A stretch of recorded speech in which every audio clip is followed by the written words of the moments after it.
Actually, naiintindihan naman natin yung, dahil mga emotional na nga silang lahat, dahil nga gusto nang makauwi. Yung isa, sabi niya sa akin, bakit? Ito lang ang paraan para makauwi kami, yung makasakay kami ng bus, kaming mahihirap.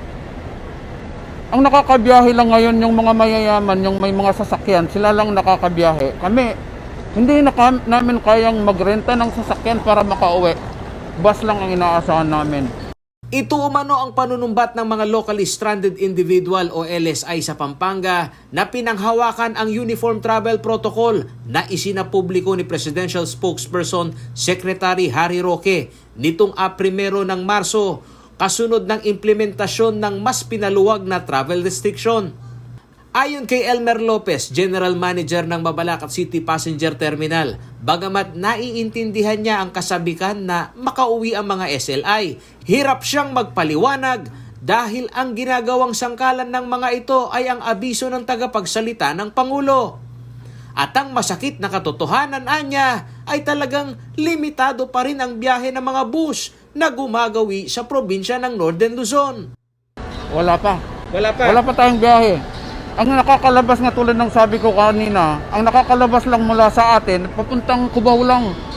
Paglilinaw ni Lopez, nananatiling mahigpit ang kanilang mandatory screening at maging ang pagkuha ng datos ng mga biyahero.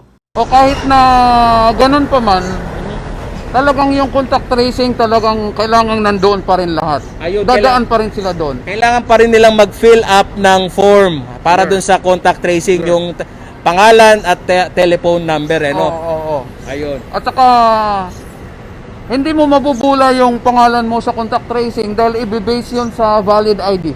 Ayun. Kailangan may valid ID yan. Samantala, tumanggi namang magbigay ng pahayag si Atty. Teresa Magtoto, ang Chief Transportation Development Officer ng Land Transportation Franchising and Regulatory Board o LTFRB Region 3. Wala pa umanong koordinasyon ng LTFRB Main Office sa mga regional office nito para sa bagong alituntunin sa mas pinaluwag na travel restriction. Samantala, sa walang katiyakan na pagbubukas ng mga bagong ruta ng mga provincial bus, ilan sa mga kababayan nating nakaasa sa sigla ng kabuhayan sa operasyon ng mga terminal sa bansa ay umaaray na sa tumal ng kanilang benta. Sana po lumuwag na po kasi sobrang tumal po, halos wala po kaming benta, wala pa po mga pumapasok na bagong lalo na po, wala pa pong biyaheng panorte. Sana po lumuwag na po para humayos na po ang lahat.